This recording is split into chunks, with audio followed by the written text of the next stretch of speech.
ఓం శ్రీ గురుభ్యో నమః. ఓం శ్రీకృష్ణ పరబ్రహ్మణే నమః. ఓం శుక్లాంబరధరం విష్ణుం శశివర్ణం చతుర్భుజం ప్రసన్నవదనం ధ్యాయేత్ సర్వవిఘ్నోపశాంతయే. శ్రీ భగవద్గీత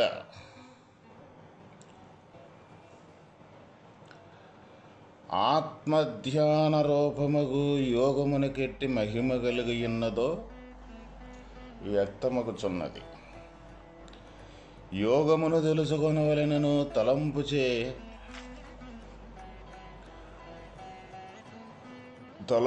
చేతనే మనుజుడు శబ్ద బ్రహ్మమును దాటివేసినప్పుడు ఇక యోగమును ఆచరించినచో ఎంత ఫలితము కలుగునో వేరుగా చెప్పనక్కరలేదు.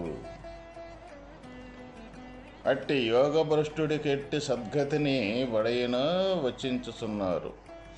ప్రయత్నాద్యతమానస్తు యోగీ సంశుద్ధ కల్బిషి అనేక జన్మ సంసిద్ధ తతో యాతి పరాంగతిం. పట్టుదలతో ప్రయత్నించినట్టి యోగి పాపరహితుడై అనేక జన్మలందు చేయబడిన అభ్యాసముచే యోగసిద్ధిని పొందినవాడై ఆ పిదప సర్వోత్తమమగు మోక్షగతిని బడైచున్నాడు. యోగి ఏ ప్రకారముగా సర్వోత్తమముగు మోక్ష పదవిని వడయగలుగునో ఇట వచింపబడినది. మోక్ష ప్రాప్తికి చెడ 3 విషయములు ప్రస్తావించబడినవి. 1 పట్టుదలతో కూడిన ప్రయత్నము, 2 అనేక జన్మలందు చేయబడిన అభ్యాసము, 3 పాపరాహిత్యము. మోక్ష సౌధము నదిరోహించుటకి 3 అత్యావశ్యకములు. ఇక్కడ ఏ పనైనా సరే మనం పట్టుదలతో చేసినప్పుడే ఆ పని యొక్క ఫలితము మనకి ఉన్నతంగా చేకూరుతూ ఉంటుంది. అందువల్ల పనిని మనం తాత్కాలికంగా చేసే పద్ధతి ఒక రకంగా ఉంటుంది, పట్టుదలతో కూడుకొని చేసే పని ఒక రకంగా ఉంటుంది. ఇప్పుడు మన లోక వ్యవహారంలో ఒకే పనిని ఎంతమందో చేస్తూ ఉంటుంటారు. పని ఒకటే, అయితే ఆ పనిలో ఫలితాల మట్టికి ఒకరికి ఉన్నతంగా ఉంటాయి, మరి ఒకరికి మధ్యమంగా ఉంటాయి, ఒకరికి అధమంగా కూడా ఉంటాయి అన్నమాట. ఏంది దీనికి కారణం ఏంటిది అంటే, ఎవరైతే ఆ పని మీద తదేక నిష్ఠతోటి పట్టుదలతోటి తన అంతరంలో ఆ పని తప్ప రెండోది కనపడకుండా నిరంతరం ఆ పని మీదే దృష్టి పెట్టి ఆ పనినే తలుచుకుంటూ ఎవరైతే ఆ పద్ధతిలో ఆ పని అయిన దాకా అది వదలకుండా చెయ్యగలుగుతారో తప్పనిసరిగా అతనికి ఆ పని మీద వచ్చే ఫలితాలు ఒకరికంటే చాలా ఉన్నతంగా ఉంటాయి. కొంతమందికి మరి పని ఒకటే, మరి కొంతమందికి ఎందుకు దొక్కుతాయి అంటే చేస్తారు, వాళ్ళు కూడా పని చెయ్యకుండా ఉండరు. అయితే వాళ్ళు ఈ పని మీద దృష్టి కొంత, ఇంకొక పని మీద దృష్టి కొంత, ఇట్ట మనసును చంచలంగా అనేకంగా పోయే యొక్క లక్షణాన్ని వదలకుండా ఒక పని మీదే దృష్టి పెట్టకుండా చేస్తారు. కాబట్టి పని అయితే చేసినట్టు కనపడుద్ది, ఫలితం అయితే తక్కువగా కనపడుద్ది అన్నమాట. ఇది మన లోక విదితమే, ప్రతి ఒక్కరికి మనకు తెలుసు.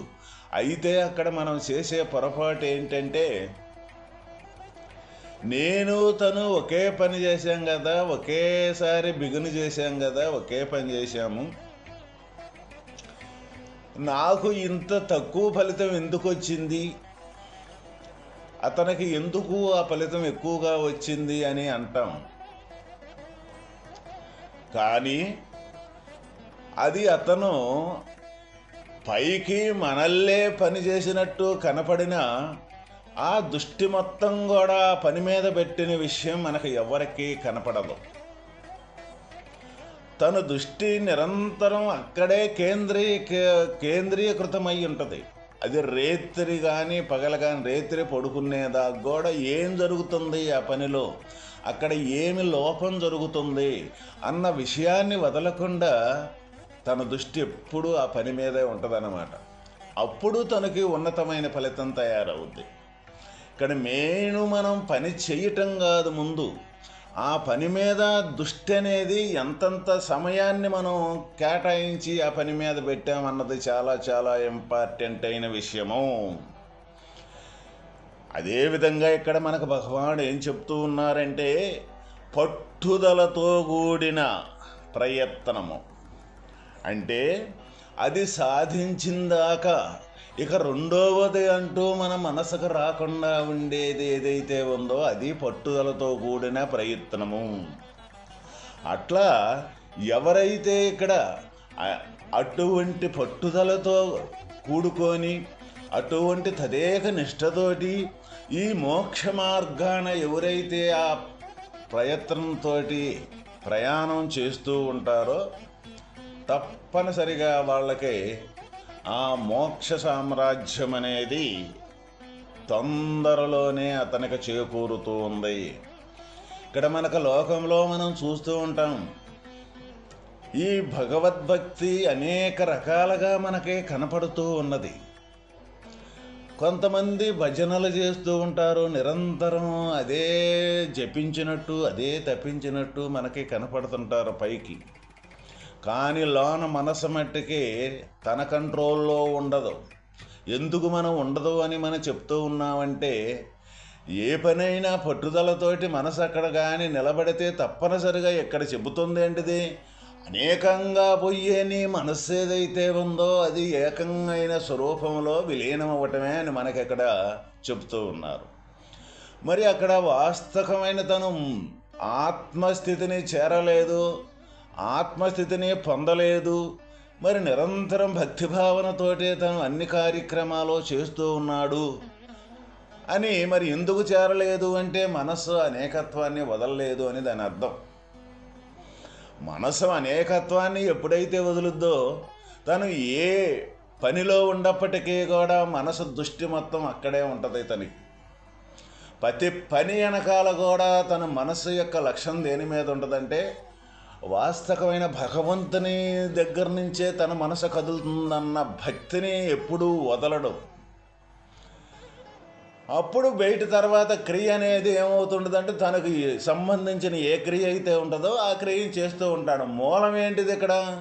ఆ మనస్సు అనేది ఎక్కడి నుంచైతే ప్రయాణం అవుతుందో, ఎక్కడి నుంచైతే స్టార్ట్ అవుతుందో, మొదలవుతుందో, ఆ మొదల యొక్క స్థానం ఏదైతే ఉందో అది భగవంతుని యొక్క స్వరూపంగా తను ఎన్నుకోబడతాడు, తను నిర్ణయించుకొని ఉంటాడనమాట భక్తుడు, సాధకుడు. అది ఒక్క క్షణకాలమైనా వదలకుండా ఎవరైతే ఉండగలుగుతారో వాళ్ళు ఒక రోజుకి తప్పనిసరిగా భగవత్ సాక్షాత్కారం అనేది, భగవంతుని సన్నిధికి చేరేదనేదానికి వాళ్ళకే దొరుకుద్ది, వీలవుద్ది. మరి కొంతమంది కొంతసేపు భగవద్భక్తి, తర్వాత కొంతసేపు ప్రపంచక భక్తి, మరి కొంత అటు కొంత ఇటు ఉన్నప్పుడు ఎటువంటి పరిస్థితుల్లో కూడా భగవంతుని యొక్క సన్నిధికి చేరలేం మనం.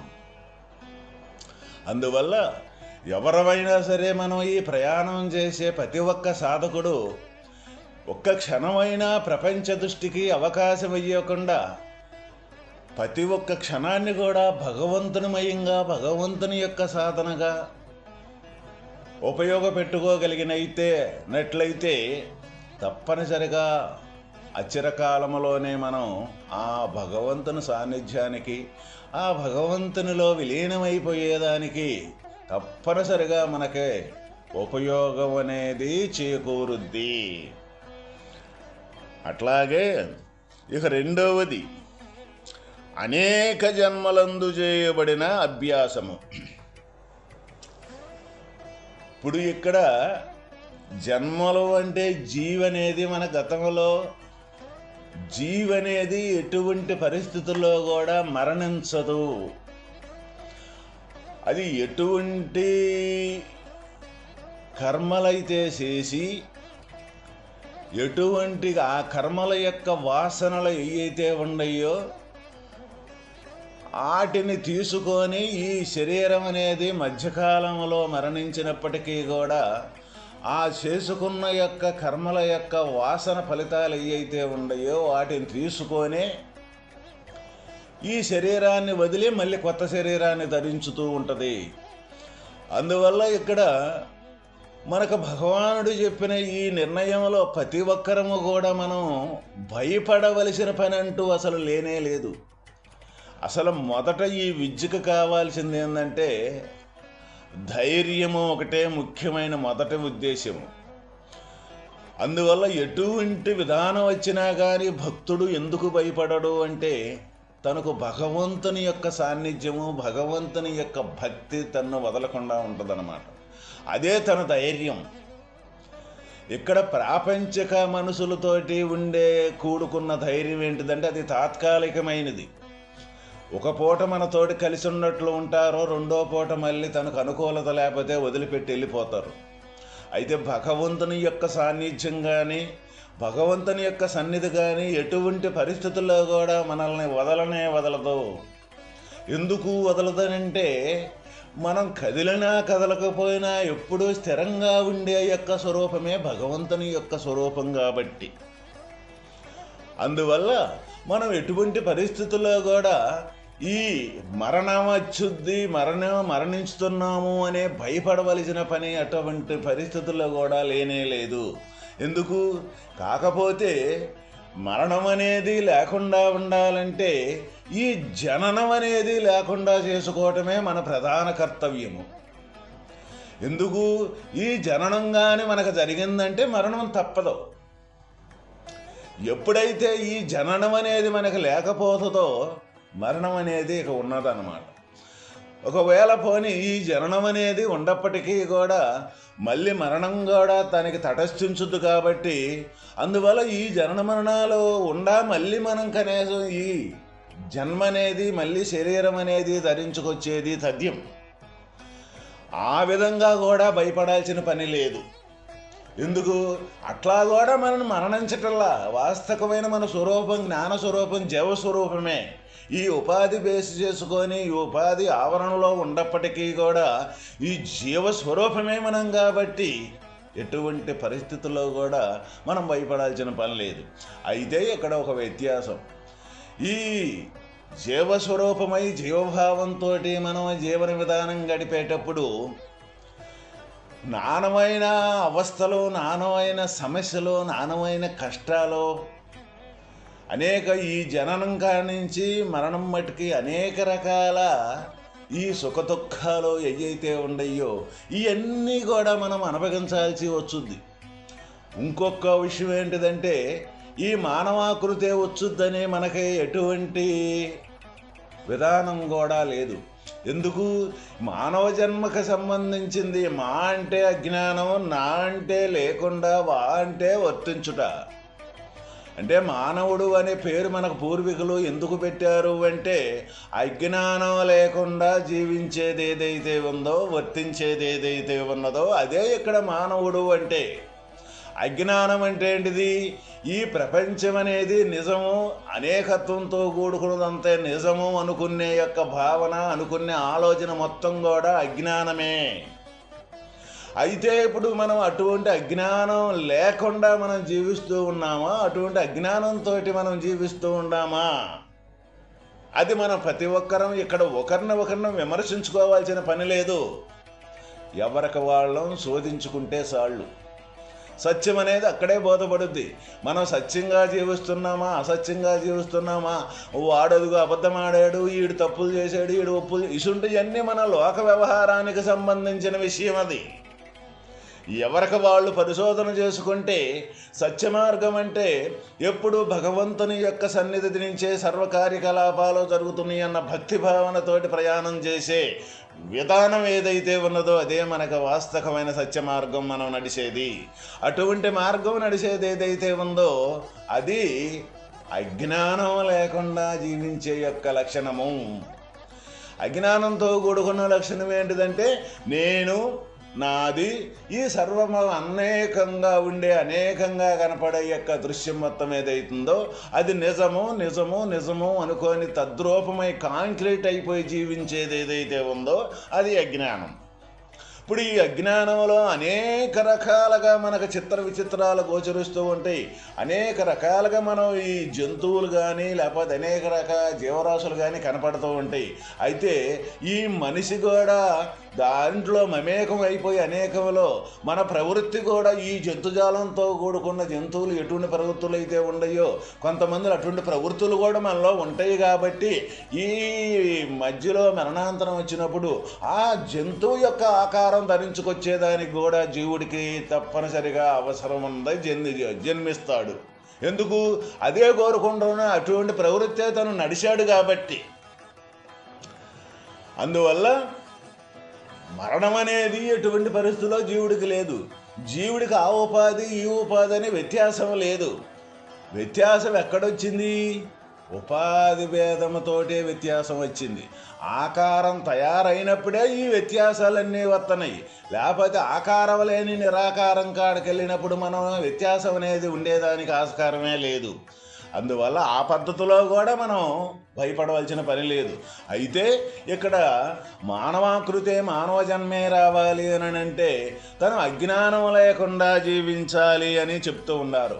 అటువంటి అజ్ఞానం లేకుండా జీవించే యొక్క ఏ సాధకుడైతే ఉన్నాడో ఆ సాధకుడు మళ్ళీ అటువంటి ఏ కొరతతోటి ఈ ఆకారాన్ని ఈ శరీరాన్ని వదిలి మళ్ళీ ఆ కొరత వదిలిన కాడి నుంచి మళ్ళీ ఇటువంటి ఆకారమే ధరించి మళ్ళీ మానవాకృతితోటి అటువంటి కొరతని తప్పనిసరిగా తీర్చుకొని మోక్షాన్ని చెందుతున్నాడు. ఎప్పుడైతే ఇక ఈ పుట్టుకంటూ లేని స్థానం అయితే చేరుతా ఉన్నాడో ఇక పుట్టుక లేని దానికి మరణం అనేది ఎటువంటి పరిస్థితుల్లో కూడా ఉండదు. కాబట్టి ఇక మూడోది ఏంటిది? అనేక జన్మల యందు చేయబడిన అభ్యాసం. ఆ పద్ధతిలో చేసుకొచ్చిన అభ్యాసం ఏదైతే ఉందో అది. ఇక మూడోది పాపరాహిత్యము. పాపరాహిత్యం అంటే అది ఇప్పుడు మనం చెప్పుకున్నది ఏదైతే అనేకత్వంతో కూడుకున్నది ఏదైతే ఉందో మన మనసులో అదే పాపం. పాపం పాపం పాపం అంటే మన లోక వ్యవహారంలో అనుకుంటుంటాం. ఒకరిని హింసించటమో, ఒకరిని బాధ పెట్టడమో, ఒకరిని ఇబ్బంది పెట్టడమో, ఒకరిని మోసం చేయటమో, ఇటువంటివన్నీ లోక వ్యవహారంలో పాపం అయినప్పటికీ కూడా అసలు ఇక్కడ భగవానుడు ఇచ్చిన నిర్వచనం ఏంటిదంటే పాపానికి అనేకత్వంతో మనం జీవించటం ఏదైతే ఉందో అదే పాపము అని మనకి ఇక్కడ చెప్తూ ఉన్నారన్నమాట. అట్లా ఈ మూడు పట్టుదలతో కూడిన ప్రయత్నము, అనేక జన్మలందు చేయబడిన అభ్యాసము, మూడోది పాపరాహిత్యము. ఇక ఈ మూడు ఈ మోక్షానికి అత్యావశ్యకములు. ఎవరైతే ఇటువంటి విధానంలో ప్రయాణం చేస్తూ ఉంటారో వాళ్ళు తప్పనిసరిగా ఈ మధ్యకాలంలో మరణం వచ్చినప్పటికీ కూడా వాళ్ళు మళ్ళీ మానవ జన్మే ధరించి తప్పనిసరిగా మోక్షాన్ని చెందుతారని మనకిక్కడ భగవానుడు చెప్తూ ఉన్నారు. ఓం తత్